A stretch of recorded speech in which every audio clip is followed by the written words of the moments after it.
Hey, everybody, it's Kathleen Burns Kingsbury, and I am here today for my Breaking Money Silence on Negotiation tip.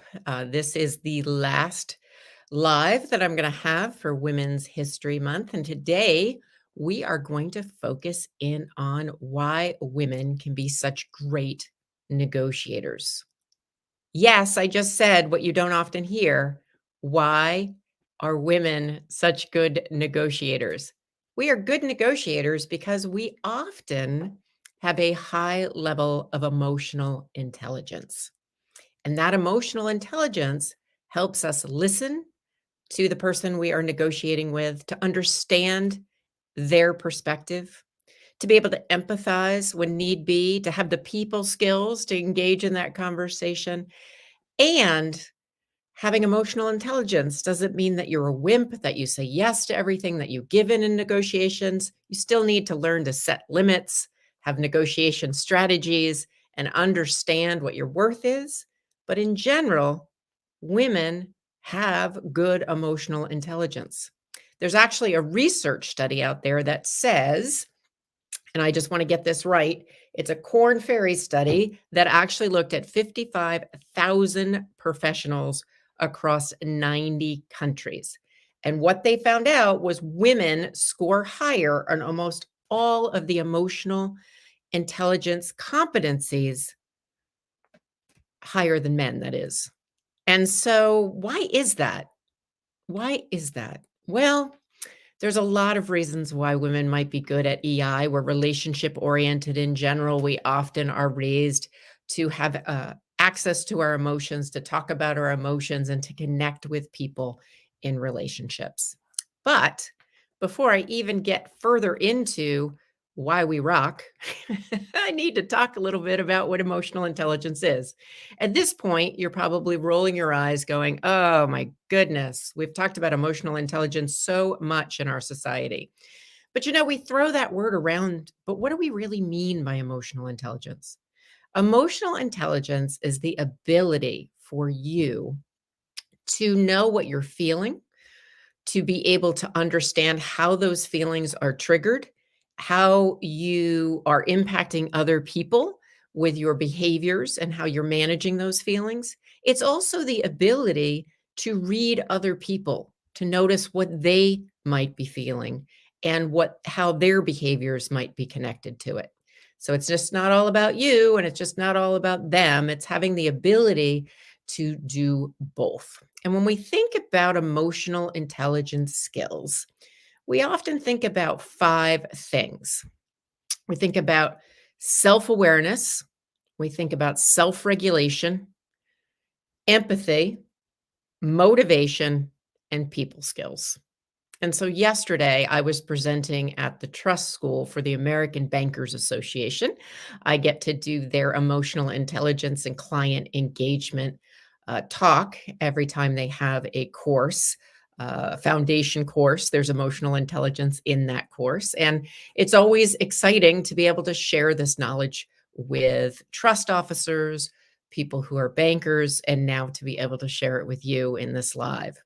So, the five components. Some of them are self explanatory, but let me describe. Self regulation.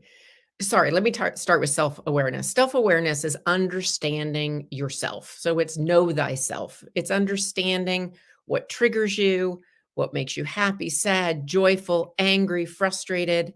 It is understanding why you're having the emotional reactions you're having and what impact you might be having on other people.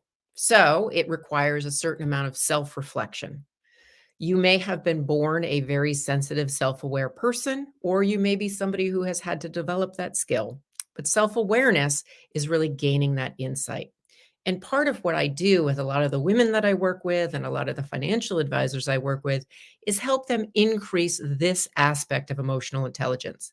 Because I believe unless we get out of our own way, unless we become aware of ourselves and our reactions, it becomes very difficult to help that other person, whether that other person's your client, your customer, your partner. So self awareness is important. The second skill is self regulation. Self regulation is being able to be in a situation where you have been triggered, but you're able to act in a professional manner. You are not somebody who would get triggered and then slap someone. You are not someone to get triggered and to run out of the room. You may be in a professional situation and you're frustrated or you're anxious and you're able to regulate those emotions to act in a professional manner to get the job done. Now, self regulation, just so you know, is different than pushing down your feelings and ignoring them. I am not saying that is an emotionally intelligent or wise thing to do. Self regulation is being able to be professional in the moment, to manage your emotions, and to do so you can get the job done. Then later on, my recommendation is you talk to a coach, a counselor, a trusted partner, a friend, and you are able to process whatever feelings came up for you. Often there's key learnings in those feelings and that emotional reaction. But either way, it's important not to stuff those feelings, but it is also as vital to self regulate. The third skill I want to talk to you about is motivation. When we talk about motivation as it applies to emotional intelligence, we're talking about the motivation to continue to work at setting clear goals, communicating to other people, and learning from your mistakes. I often think of this as, you have to be motivated to do better. So, say a negotiation doesn't go well. Motivation would mean that you would understand what you maybe wanted to do differently. And instead of think negatively about yourself and beat yourself up, you would reframe it. You would reframe it and say, you know what? This was not a successful negotiation. But that doesn't mean I'm a horrible person or a horrible negotiator. It means that I can learn from this experience and I'm able to move forward. So when you have motivation, you have goals and you're motivated to learn and do better and reframe negative thoughts into things that are going to be more supportive of your growth going forward. The next one is empathy. Women have empathy in spades. Often, empathy, which is an important skill in emotional intelligence, is something that can get in the way for women who are negotiating. It is important to feel for and care for the other person in the negotiation. You need to care enough to find out what they're interested in, what they need, and how you can solve their problem or their pain point. Where it gets tricky for a lot of women is that sometimes they care so much about the other person or preserving that relationship that they fail to negotiate in their best interest. So, when we're talking about emotional intelligence and emotional intelligent um, negotiating, what we're talking about is having empathy to the point where you can ask curious questions, where you can really feel for the other person in what they are going through during that negotiation, but not at your own cost. You need to maintain those boundaries and you need to know your value. So, the last key skill that is involved in emotional intelligence that we're going to talk about today is social skills. Those are people skills. And one of the things I said on yesterday's training, I want to repeat here. We often confuse that people who have people skills are all extroverts. They're all life of the party, can't wait to get out and network. Not necessarily. All of you introverts out there can have great social skills.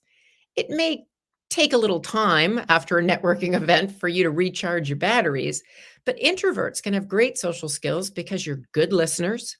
You're able to really take some time and ask some curious questions, whereas extroverts are trying to like, look at me, look at me. And so social skills and people skills, as we know, is an important component of emotional intelligence. It's an important piece to being able to be a good negotiator, to develop those relationships, to engage with people in that way. But just know that isn't the land of just extroverts or introverts. It can really be any of us. And when we think about these skills, when we think about self awareness, self regulation, motivation, um, empathy, and social skills, when we think about all of those that make up emotional intelligence, most of that is not necessarily stuff that we've been born with. You may have ended up in a family that taught you how to be in touch with your emotions or be self aware. You may have grown up in a family that helped you reframe negative thoughts or taught you to be empathetic. But often, as we apply this to negotiations and as we apply this to the business world, we haven't been taught how to be aware of how we are in a business setting. We haven't been taught how to self regulate necessarily when we are in a business setting and we are upset. Those are skills you learn along the way. And often people learn it when they aren't consciously learning it. Like you're, out in the workforce, you're developing some skills and you're picking up on some of this. What I love about emotional intelligence and emotional intelligent negotiating and helping people do that is it's helping people understand how can I be aware of my negotiation mindset? How can I manage my anxiety or discomfort during that conversation? When I'm not feeling good about myself, how do I reframe what I'm doing around this negotiation and be motivated to continue to do well? How can I be empathetic to the other person across the table? Not a bull in a china shop just trying to win. That's definitely a patriarchal view of negotiation. It's still something that's done, but I don't highly recommend it for the women that I work with. Twofold. One is it's not my style, and I don't think it gets you what you need, especially in a long term negotiation. And two, it often backfires if you are a bull in a china shop and you're a female. There is enough gender bias going around that that is going to not serve you. And lastly, of course, social skills. Many of the people I work with already have good social skills, but that's something where it's figuring out how to start the conversation, how to get yourself in the places where you need to be in order to even get in a position where you are in a business negotiation. So, emotional intelligence is being aware of yourself and the other person's emotions, behaviors, and how they impact each other. The 5 skills we just talked about. And so, why is this so important for negotiation? Well, it's important because if we are emotionally intelligent, we can start to really understand ourselves and become better negotiators. And part of what I love to do is help women. And by the way, I do coach men as well. I just talk about it a little bit less. Help them really take the natural emotional intelligence they already have, amp it up, throw in a boost of confidence, and help people work through individual scenarios that are going to make them be able to identify and communicate their worth and negotiate a good salary, negotiate a good benefits package, or as an entrepreneur, negotiate their fees or their deals. So I have a free course that I want to make available to everybody who is listening in. It gives you a sense of my style around negotiation, and what you're going to pick up on after you've watched this live is how emotional intelligence skills are kind of woven into this training. And we are going to, oops, I just got an error message. So hang on. Should be able to put this in here for you. So it's breakingmoneysilence.com/negotiating. Let me spell it right. For free. See if that works. I'm trying to put that up on Facebook right now. It came through. So that's a course, no obligation at all. You click there, you sign into the Breaking Money Science Learning Lab community, you watch the course. I had a professional the other day, her first name's Angela, tell me that she watched this free course and it made a world of difference for her when she was starting to negotiate her fees. She's an experienced businesswoman, but she just started her own business, and it really helped her think through some of the things she needed to do to take care of herself as she was setting her prices and negotiating her fees. So I hope you take advantage of the Breaking Money Silence Learning Lab and this free course on negotiation. There are other courses in there if you want to take a look. But today, I just wanted to talk to you a little bit about emotional intelligence, tell you what it is, what skills are involved, and why it's such an important piece of the puzzle when it comes to negotiation. If you have any questions or comments, feel free to put them in the comment section. I hope you'll like this video and share this video. And just know that I've enjoyed Breaking Money Silence with you. Until next time.